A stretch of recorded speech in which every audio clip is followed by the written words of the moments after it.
है प्रकाश का अपवर्तन। जब प्रकाश की किरणें एक पारदर्शी माध्यम से दूसरे पारदर्शी माध्यम में क्या करती हैं, प्रवेश करती हैं, तो दोनों माध्यमों के पृथककारी पृष्ठ वे अपने मार्ग से क्या होते हैं, विचलित हो जाते हैं। यह विचलन ही क्या कहलाएंगे, प्रकाश का अपवर्तन। कहने का मतलब देखिए, जैसे यहाँ पे देखिएगा, थोड़ा सा समझिएगा, ये जो किरण जा रहा है, थोड़ा सा इसको दूसरे पेन से यूज कर देता हूँ, ठीक है, थोड़ा समझिए। यहाँ पे ये ऐसे जा रहा था, ठीक है, देखो समझो, ऐसे जा रहा था, ऐसे। अब यहाँ जाने के बाद इसको इधर ऐसे से जाना चाहिए था, ऐसे, बट यहाँ पे ऐसे सीधा नहीं गया, ठीक है, ये सीधा इधर मुड़ गया। तो इसका मार्ग जैसे मान लो मैं एक कोई रेखा ऐसे खींचा, ऐसे जाना चाहिए ना, ये इधर जैसे मान लो ऐसे जाना चाहिए था, इधर ना जाकर के थोड़ा इधर झुक गया। तो ये जो इसका मार्ग है, जैसे यहाँ पे देखिए प्रकाश, ये जो इसका मार्ग चल रहा है, इसका मार्ग सीधा था, बट सीधा ना जाकर के यहाँ पे जब पढ़ने के बाद, इसके से पढ़ने के बाद क्या इसका मार्ग चेंज हो गया। यही आपका प्रकाश का अपवर्तन कहलाएगा दोनों में। बट आपका इधर का सघन और विरल, जैसे मान लीजिए ये मैंने सघन और विरल के लिए अलग अलग होता है। जब आपका विरल रहेगा ऊपर और सघन नीचे रहेगा, तो ये अभिलंब के पास सटेगा, ठीक है, मतलब अभिलंब के पास झुकेगा। अगर जब मान लो आपका सघन ऊपर है, विरल नीचे, तो अभिलंब से दूर हट जाता है इसका जो विचलन, ठीक है। बट यहाँ पे हम लोग समझते कैसे हैं, जब प्रकाश की किरणें एक पारदर्शी माध्यम से, ये जो होगा आपका पारदर्शी माध्यम होगा, जब प्रकाश की किरणें एक पारदर्शी माध्यम से दूसरे पारदर्शी माध्यम में क्या करते हैं, प्रवेश करते हैं। जैसे ही प्रवेश करेंगे, दो पारदर्शी माध्यम होंगे ना, ये तो आपका जो किरण है ऐसे पड़ेगा, तो जब जैसे ही क्रॉस करेगा, तो ये इसका मार्ग तो यहाँ पर था, बट ये अपने मार्ग से कुछ यहाँ पे विचलित हो गया, ठीक है। जब ये अपने मार्ग से जो विचलित हुआ है, वही आपका क्या कहलाएगा, मतलब प्रकाश का अपवर्तन, ठीक है। आगे पेज पे चलते हैं। इसका दोनों डायग्राम आप लोग क्या करिएगा, बना लीजिएगा, ठीक है, इंपॉर्टेंट है। यहाँ पे देखिए, ये जो आने वाली किरण है और ये जाने वाली किरण को, आने वाली किरण को आपतित किरण बोलते हैं, ठीक है। ये आने वाली किरण को क्या बोलेंगे, आपतित किरण, ठीक है। यहाँ पे थोड़ा सा फिगर समझ लीजिए, देखो ये आने वाली किरण है, तो आने वाली किरण को हम बोलते हैं आपतित किरण, ठीक है। जाने वाली किरण को क्या बोलेंगे, अपवर्तित किरण, ठीक है। ये आने वाली किरण को आपतित किरण और जाने वाली किरण को मतलब क्रॉस कर जाएगा अपवर्तित किरण। अगर टकरा के वापस लौटता है तो परावर्तित किरण होता है, बट टकरा के अंदर जो गया है, क्रॉस हो गया है, इसलिए अपवर्तित किरण हो जाएगा। अब देखो यहाँ पे मैंने एक अभिलंब है, ठीक है, अभिलंब को n1 लिखेंगे और यहाँ पे n2, ठीक है, n1 n2 है। अब देखो ये जो आपतित किरण है, अभिलंब के साथ क्या बनाएगा, आपतन कोण बनाएगा, जिसको हम बोलते हैं आपतन कोण, ठीक है। और ये जो है यहाँ पे, ये जो बिंदु से जहां से टकरा रहा है, यही आपका क्या हो जाएगा, आपतन बिंदु बोलते हैं इसको, ठीक है। अब जो ये आपतित किरण यहाँ पे टकरा के निकली थी, इसको निर्गत किरण भी बोल सकते हैं, या अपवर्तित किरण। तो ये अपवर्तित किरण से अभिलंब में जब टच कराए, मतलब यहाँ पे जो एंगल बनेगा क्या होगा, अपवर्तन कोण, जिसको हम लोग बोलते हैं आर, ठीक है। इसको हम ओ से लिखते हैं, ए से लिखते हैं, और इसको हम बी से लिखते हैं, ऐसे बना सकते हैं। और यहाँ n1 n2 है, ये है, यहाँ पे m1 हो गया ये, और यहाँ पे m2 हो जाएगा, ठीक है। और ऊपर आपको वायु, जिसको बोलते हैं विरल माध्यम, नीचे कांच, जिसको बोलते हैं सघन माध्यम, ठीक है। जस्ट इसके विपरीत इसमें होता है। इसमें क्या होता है, आने वाली किरण को आपतित किरण ही बोलेंगे, जाने वाले को परावर्तित किरण ही बोलेंगे, सेम वही रहेगा। इसमें क्या होगा, जैसे ही आपका कांच रहेगा सघन माध्यम के सापेक्ष, वायु जो है विरल माध्यम के सापेक्ष, तो कांच ऊपर रहेगा, तो ये जो है अभिलंब से दूर हट रहा है, इस दूर देखो इसका एंगल जो है ज्यादा बन रहा है, तो ये जो अपवर्तन कोण है, इसका जो है कोण मान ज्यादा होगा, ठीक है। तो इन दोनों का जो है आप बना लीजिएगा डायग्राम, ठीक है। चलिए आगे बढ़ते हैं फ्रेश अगले पेज पे, ठीक है। क्या अगला पेज क्या कह रहा है, समझिएगा। अगला पेज जो है प्रकाश के अपवर्तन से संबंधित परिभाषाएं निम्नलिखित है। पहला क्या है आपका, आपतित किरण, इंसिडेंस रे, बहुत इंपॉर्टेंट है। देखिए, प्रथम माध्यम वायु से चलने वाली प्रकाश किरण AO के आपतित किरण कहते हैं, मतलब प्रथम माध्यम वायु से चलने वाली प्रकाश किरण को। प्रथम माध्यम का मतलब होता है, तो यहाँ पे समझिएगा, ठीक है। देखो प्रथम माध्यम, ये जो प्रथम माध्यम ये दिख रहा है आपको, प्रथम माध्यम चलने वाली प्रकाश किरण OA को, यहाँ पे देखिए O दिख रहा है आपको और A को, ठीक है। प्रथम माध्यम से चलने वाली प्रकाश किरण OA को क्या कहते हैं, आपतित किरण कहते हैं, ठीक है। पहला पॉइंट में था, ठीक है। अब देखिए दूसरा पॉइंट में, यहाँ पे दूसरा पॉइंट क्या है आपका, अपवर्तित किरण, रिफ्रैक्टेड रे, ठीक है।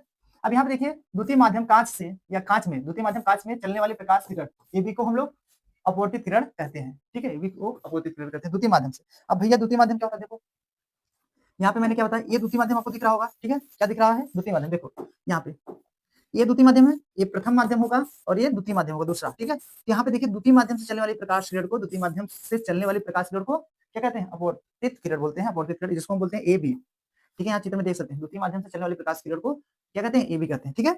चलिए अब हम तीसरे पे चलते हैं। तीसरा क्या है, आपतन बिंदु, पॉइंट ऑफ इंसिडेंस।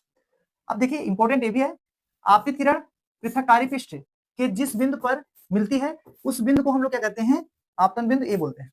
आपतित किरण पृथककारी पृष्ठ के जिस बिंदु पर क्या करती है, मिलती है, उस बिंदु को हम लोग आपतन बिंदु कहते हैं। जैसे यहाँ पे देखिए फिगर, ये आपतित किरण जिस बिंदु पे आके क्या कर रही है, मिल रही है। जैसे आपतित किरण ऐसा है, तो यहाँ पे मिल रहा है, अगर ये यहाँ पे आके यहाँ मिलता तो यहाँ पे आपतन बिंदु होता, बट ये जहाँ आके मिल रहा है वही आपका आपतन बिंदु होगा, ये वाला, ठीक है। इस वाले पार्ट को हम लोग आपतन बिंदु कहेंगे।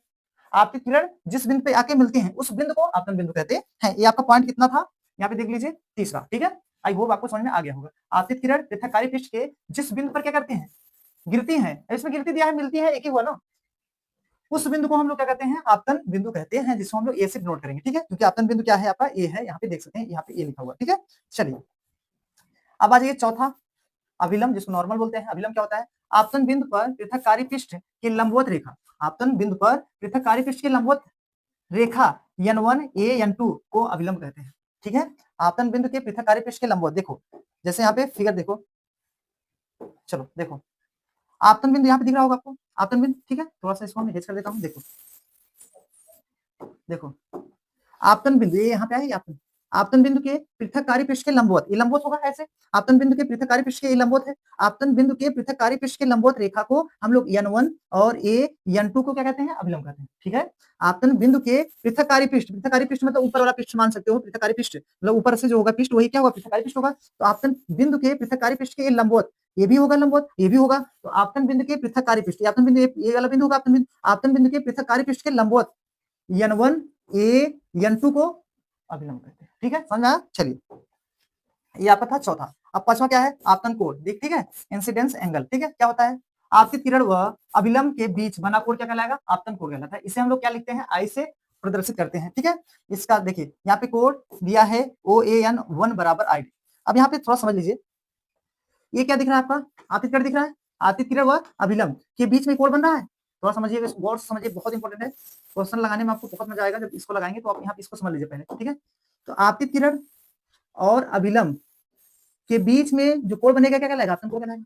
आपतित किरण व अभिलंब के माध्यम में जो बनने का कोण वो आपतन कोण कहलाएगा, ठीक है, अपवर्तन कोण, ठीक है, आपतन कोण, ठीक है। इसे हम आई से प्रदर्शित करते हैं, तो क्या लिखेंगे, ओ है, और क्या है, ए है, और क्या है, n1 है, ये किसके बराबर है भैया, आई के, तो ये चीज होगा, ठीक है, मैंने ये चीज यहाँ पे लिखा हुआ है, ठीक है, पहले से, ठीक। देखिए मैंने आपको क्या बताया था, इंसिडेंस एंगल, आपतित किरण व अभिलंब के बीच बना कोण आपतन कोण कहलाता है, इसे आई से जो है हम लोग प्रदर्शित करते हैं। इसके बाद ब्रैकेट मैंने आपको क्या बताया, कोण OAN1 बराबर ID, आई, ठीक है, ये चीज मैंने यहाँ पे जो है आपको समझा दिया, ठीक है। अब आ जाइए अगले पे, ठीक है। छठवां क्या कह रहा है, छठवां कह रहा है अपवर्तन कोण, ठीक है, रिफ्लेक्टेड एंगल, ठीक है। रिफ्लेक्टिंग एंगल क्या होगा भैया, थोड़ा समझिएगा, अपवर्तित किरण व अभिलंब के बीच बना कोण अपवर्तन कोण कहलाता है, इसे आर से, देखिए यहाँ पे इसे आर से जो है क्या करते हैं, प्रदर्शित करते हैं, ठीक है, इसे आर से क्या करते हैं, प्रदर्शित करते हैं। यहाँ पे कोण देख सकते हैं n2 AB बराबर RD, ठीक है। अब यहाँ पे थोड़ा सा समझ लीजिएगा, क्या समझना है, देखिए ये क्या है, अपवर्तित किरण है, यहाँ पे आने वाली किरण को आपतित किरण और जाने वाली को अपवर्तित किरण और अभिलंब के बीच या माध्य बना कोण क्या कहलाता है, अपवर्तन कोण कहलाता है, इसे आर से प्रदर्शित करते हैं। अब यहाँ पे देखिए क्या क्या है, इसमें देखिए समझिए, बी है, ए है, n2 है, तो यहाँ पे बी लिख दीजिए, ए है, n2 है, इसके बराबर क्या होगा भैया, आर होगा, यही चीज मैंने वहां पे लिखा था।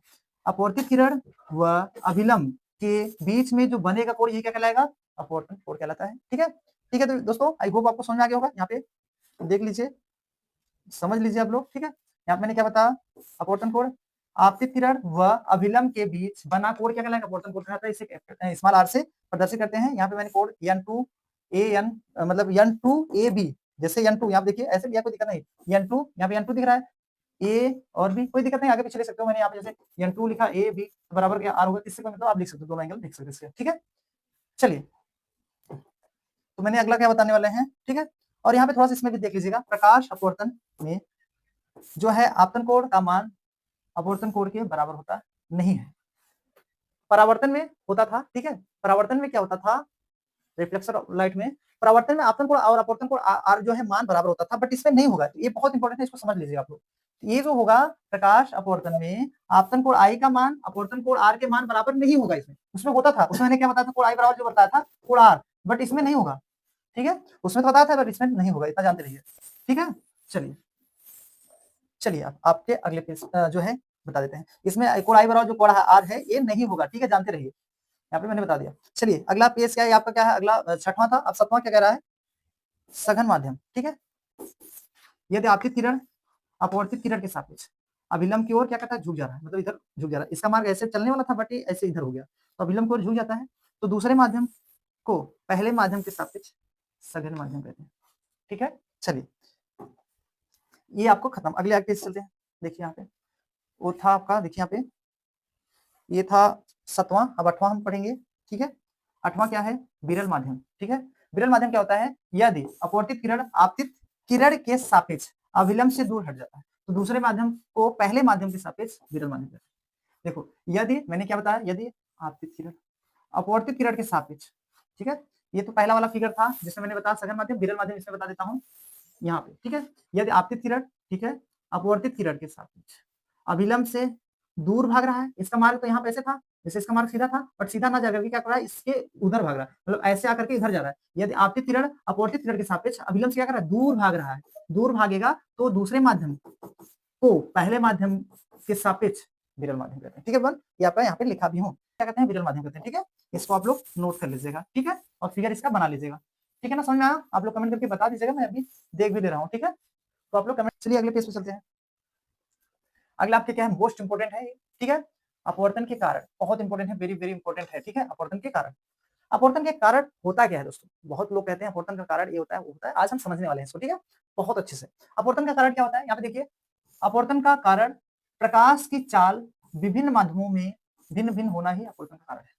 प्रकाश की चाल जो है विभिन्न माध्यमों में भिन्न भिन्न, मतलब अलग अलग होना ही अपवर्तन का कारण कहलाता है, ठीक है। प्रकाश की जो चाल होगी विभिन्न माध्यमों में भिन्न भिन्न होना, ठीक है, या भिन्न भिन्न बोल सकते थे या विभिन्न बोल दीजिए। तो प्रकाश की चाल विभिन्न माध्यमों में भिन्न भिन्न होना ही अपवर्तन का कारण कहलाता है। जैसे मैंने यहाँ पे एग्जाम्पल आपको समझा दे रहा हूँ, प्रकाश के अपवर्तन के कुछ व्यवहारिक उदाहरण जो है, ये हेडिंग है। तो प्रकाश के अपवर्तन के कुछ व्यवहारिक उदाहरण क्या है, निम्नलिखित है, ठीक है। अब यहाँ पे पहला मैंने क्या लिखा है, अपवर्तन के कारण ही किसी गिलास अथवा बीकर में डूबे हुई छड़ अथवा पेंसिल टूटी हुई ब्रैकेट में मुड़ी हुई प्रतीत होती है। तो यहाँ पे आपको डायग्राम में दिख रहा होगा, ठीक है। मैंने क्या किया है, एक बीकर है, ठीक है, एक गिलास है, तो बीकर हो या गिलास हो, इसमें जब हम पेंसिल वगैरह डालते हैं तो जब पानी के अंदर जाता है तो ये टूटी या मुड़ी हुई प्रतीत होता है। देखिए इसमें ये जो पेंसिल है, ये पेंसिल जो यहाँ पे दिख रहा होगा आपको, ये पेंसिल देखिए यहाँ पे डाला गया है, बट ये कहाँ दिखाई दे रहा है, यहाँ पे ये टूटी हुई मुड़ी हुई दिखाई दे रहा है आपको। ये किसके कारण हो रहा है, बताइए? प्रकाश के अपवर्तन के कारण होता है। ये पहला पॉइंट में है, ठीक है, ठीक है। अपवर्तन के कारण ही गिलास अथवा बीकर में डूबी हुई छड़, लोहा भी हो सकता है, अथवा पेंसिल टूटी हुई या मुड़ी हुई प्रतीत होती है। तो यहाँ पे आप दोनों डायग्राम में देख सकते हैं, यहाँ पे जो है पेंसिल जो है, अब यहाँ पे देखिए गिलास लिया गया है, ठीक है, यहाँ पे मैंने एग्जांपल लिया है ताकि आपको समझा सकूं आपको। यहाँ पे इस पेंसिल को इसमें डुबोया गया, ठीक है, इस पेंसिल को इसमें क्या किया है, डाला गया है, ठीक है। अब यहाँ पे जब डाले हैं पेंसिल इसको, ठीक है, तो ये पेंसिल देखिएगा आपको यहाँ पे क्या दिख रहा होगा, तिरछा दिखाई दे रहा होगा, ठीक है। देखिए यहाँ पे इसका पेंसिल का आकार क्या है, पेंसिल तो यहाँ पे ऐसे था, ठीक है, बट ये थोड़ा पेंसिल इधर थोड़ा दिख रहा है, थोड़ा से मुड़ गया है, दिख रहा है ना आपको? तो यही क्या है, प्रकाश का अपवर्तन का कारण है, ठीक है। ये पहला पॉइंट में था, अभी होप आपको बहुत अच्छे से समझ में आ गया होगा। चलिए दूसरे पॉइंट पे चलते हैं। दूसरा क्या कह रहा है, दूसरा पॉइंट में यहाँ पे क्या है, जल की सतह पर प्रकाश के अपवर्तन के कारण ही तालाब की गहराई उसकी वास्तविक गहराई से कम दिखाई पड़ती है। प्रकाश के अपवर्तन के कारण ही जो तालाब की गहराई है वास्तविक गहराई से क्या करती है, कम दिखाई प्रतीत होती है। जैसे मान लो अगर हम तालाब, जैसे मान लो आप ही लोग हो या हम हो कहीं अलग जगह, जैसे मान लीजिए हम जिस तालाब के पास नहीं गए हैं या आप भी नहीं गए हैं, तो आप उसकी गहराई कैसे पता कर सकते हैं, नहीं पता कर सकते हैं। बट हमें जो हमारी आंख पे जो उसकी प्रकाश पड़ती है तो उसको पता चलता है कि हमारे मतलब पानी कम है, तो जितना पानी रहता है उससे कम प्रतीत होता है। जैसे मान लो अगर किसी तालाब पे हम अपने आप को, जैसे मान लीजिए हमारा जो है इतना जितना भी हाइट होगा उतना पानी उससे ज्यादा हो, ठीक है, बाहर से देखने पे लगेगा हमसे कम होगा, बट उसमें जाने के बाद जज कर सकते हो, बट ऐसे नहीं। बट ये कम क्यों प्रतीत होता है, क्योंकि प्रकाश के अपवर्तन के कारण होता है दोस्तों। अब यहाँ पे भी देखिए मैंने क्या लिया, एक मान लो यहाँ पे तालाब लिया था समझाने के लिए छोटा सा। अब तालाब में बाहर से दिखने में ऐसे लग रहा होगा, यहाँ पे छोटा डायग्राम लिया है तो आप इससे समझ लीजिएगा थोड़ा सा।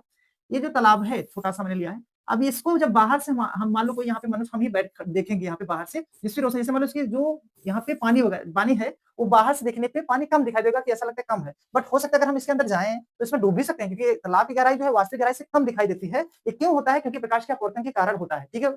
ये इसीलिए मैंने इसको दूसरा पॉइंट पे रखा हुआ, इंपॉर्टेंट है, इसको समझ लीजिएगा, बहुत कंपटीशन एग्जाम में भी पूछा। अगला आपका क्या है, पार्श्विक विस्थापन, ठीक है, इंपॉर्टेंट है, इसको समझ लीजिए, ठीक है। पार्श्विक विस्थापन क्या होता है, वेरी इंपॉर्टेंट, ठीक है। पार्श्विक विस्थापन क्या होता है, जब प्रकाश कांच स्लैब से गुजरता है, जब प्रकाश कांच स्लैब से क्या करता है, गुजरता है, जब प्रकाश कांच स्लैब से गुजरता है तो निर्गत तथा अपवर्तित किरण के बीच लंबवत दूरी पार्श्विक विस्थापन कहलाता है। जब प्रकाश कांच स्लैब से गुजरेगा, जो भी कांच होगा, मान लो हमारे पास जो भी कांच, जैसे मान लो ऐसा कांच रहे, उस कांच से क्या करेगा, प्रकाश गुजारेंगे, ठीक है। मान लो ये हमारे पास स्केल है, ठीक है, स्केल है, यहाँ पे अगर मान लो कांच होता है तो प्रकाश जब इस पे गुजारते हैं, ठीक है, इसके जब इसको गुजारते हैं, इसको हम अपवर्तित बोल सकते हैं या निर्गत, गुजारेंगे तो निर्गत हो जाता है। मैंने यहाँ देखिए, ये आने वाली किरण आपतित और निकलने वाली अपवर्तित, तो ये आप निर्गत किरण भी बोलते हैं इसको, नहीं, ठीक है। तो यहाँ पे देखिए, जब प्रकाश कांच स्लैब से क्या करता है, गुजरता है, तब निर्गत तथा अपवर्तित किरण के बीच लंबवत दूरी पार्श्व विस्थापन करता है। ठीक है, यहाँ पे मैंने क्या बताया, जब प्रकाश कांच स्लैब से गुजरता है तो तब निर्गत तथा आपतित, यहाँ पे देखिए आपतित किरण के बीच लंबवत दूरी को हम क्या कहते हैं, पार्श्व विस्थापन कहते हैं। इसको आप लोग नोट कर लीजिएगा। ठीक है, अगला है अपवर्तन के नियम, लॉ ऑफ रिफ्लेक्शन। ठीक है भैया, इसको भी समझ लीजिए। प्रकाश के अपवर्तन के निम्नलिखित 2 नियम होते हैं। इंपॉर्टेंट है, वेरी वेरी इंपॉर्टेंट। ठीक है, तो इसको आपको याद करके ही जाना पड़ेगा एग्जाम में। ठीक है, चलिए प्रथम नियम क्या कहता है, फर्स्ट लॉ। प्रथम नियम क्या कहता है, इसको हम समझते हैं। ठीक है, तो प्रथम नियम कह रहा है बेटा, आप अपवर्तन के प्रथम नियम के अनुसार, इसको आप नहीं लिखोगे कोई दिक्कत नहीं है। अपवर्तन के प्रथम नियम के अनुसार आपतित किरण, यहाँ पे देखिए आपतित किरण, अपवर्तित किरण तथा आपतन बिंदु पर अभिलंब तीनों एक ही तल में होते हैं। देखिए आपतित किरण व अभिलंब, अपवर्तित किरण, आपतित किरण व अभिलंब, आपतन बिंदु तीनों क्या कर रहे हैं भैया, एक ही तल में है। जैसे मैंने बताया था आपको, प्रकाश का परावर्तन में आपतित किरण, परावर्तित और अभिलंब तीनों एक ही होता था ऊपर वाले तल में, ऐसे इसमें भी है। क्योंकि इसमें देखिए यहाँ पे क्या कह रहा है, अपवर्तन के प्रथम नियम के अनुसार हम क्या करेंगे, आपतित किरण, अपवर्तित किरण तथा आपतन बिंदु पर जो है अभिलंब तीनों एक ही तल में है। आपतित किरण तथा अपवर्तित किरण, अपवर्तित किरण निकलने वाली किरण, ठीक है, तथा अभिलंब तीनों क्या है, एक ही तल में है। ठीक है, ऐसे क्यों एक तल में है, देखो समझो, ये आपतित किरण हो गया और ये अपवर्तित किरण होगा, विचलन तो होगा ही, और ये अभिलंब है ना, तो तीनों ऐसे मान लो सीधा करेंगे इसको तो एक ही तल में रहेगा, ऊपर ही तल। कल इसका ये होगा जो जाने वाली किरण होगा, तो उससे चाहे तिरछा रहे, इससे कोई मतलब नहीं है ना।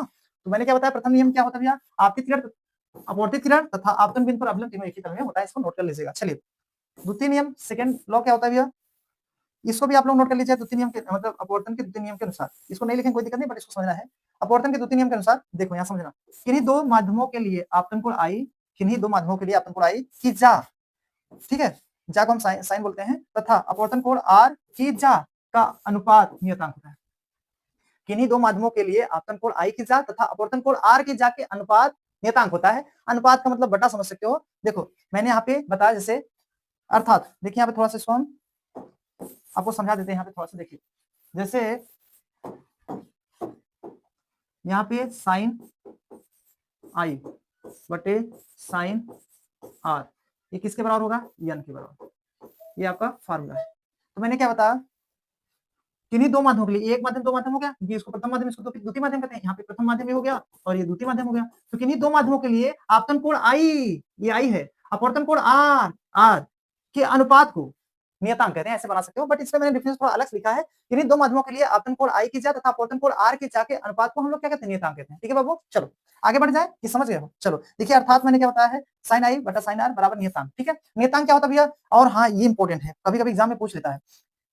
ये जो द्वितीय नियम होता है अपवर्तन के द्वितीय नियम के अनुसार, ये द्वितीय नियम को हम बोलते हैं स्नेल का नियम। यहाँ पे देख लीजिए, इंपॉर्टेंट है, इसको तो आप भूलिए ही मत। एग्जाम में पूछ लेगा स्नेल का नियम क्या होता है, तो आप हड़बड़ा जाएंगे। तो आप बता दीजिएगा, प्रकाश के अपवर्तन के जो दूसरा नियम होते हैं वही आपका स्नेल का नियम होता है। ठीक है, तो इससे इसका सूत्र क्या होगा, साइन आई बटे साइन आर बराबर नियतांक, और इसको हम बोल सकते हैं, इसे स्नेल का नियम भी कहते हैं। ठीक है, और इसे हम जो है स्मॉल एन से जो है प्रदर्शित करते हैं। ठीक है, और एन बराबर साइन आई बटे साइन आर, ये आपका फार्मूला हो जाएगा। ठीक है, वन समझ में आ गया, आई होप आपको समझ में आ गया होगा। आप लोग कमेंट करके बता दीजिएगा। किन्हीं दो माध्यमों के लिए, बहुत इंपॉर्टेंट है, इसको तो रटना पड़ेगा, आप लोग एक दो बार पढ़ लीजिएगा। किन्हीं दो माध्यमों के लिए आपतन कोण आई की जा, पहले तो आपको समझना है अपवर्तन के द्वितीय नियम के अनुसार, किन्हीं दो माध्यमों के लिए आपतन कोण आई की जा तथा अपवर्तन कोण आर की जा के अनुपात को नियतांक कहते हैं। नियतांक आपका एन होता है भाई, और जो है एन बराबर साइन आई बटे साइन आर, ये आपको फार्मूला हो जाएगा। इसे हम स्नेल का नियम भी कहते हैं और इसे हम एन से प्रदर्शित करते हैं। तो ठीक है, चलिए अगले पेज पे चलते हैं। ठीक है, क्लियर हो गया। चलिए 8वां क्या कह रहा है, 8वां पेज यहाँ पे अपवर्तनांक। ठीक है, अपवर्तनांक क्या होता है थोड़ा समझिएगा। अपवर्तनांक, ठीक है, अपवर्तनांक आपको समझाते हैं। यदि या जब, यदि प्रकाश की चाल प्रथम माध्यम मतलब प्रथम में v1, यदि प्रकाश की चाल प्रथम में v1 तथा द्वितीय मतलब माध्यम 2 में v2, तो तब माध्यम 2 का अपवर्तनांक 1 के सापेक्ष, मैंने क्या बताया, प्रकाश की चाल माध्यम 1 में v1 तथा माध्यम 2 में v2, ठीक है, के सापेक्ष अपवर्तनांक 1n2 बराबर v1 बटा v2 होता है। v1 को हम बोलते हैं माध्यम 1 में प्रकाश की चाल, v2 को बोलते हैं माध्यम 2 में प्रकाश की चाल के अनुपात को हम लोग ये बोलते हैं, मतलब अनुपात बोल सकते हो या अपवर्तनांक बोल सकते हो। ये आपका क्या कहलाएगा, अपवर्तनांक कहलाता है। ठीक है बेटा, इसे समझ लीजिएगा।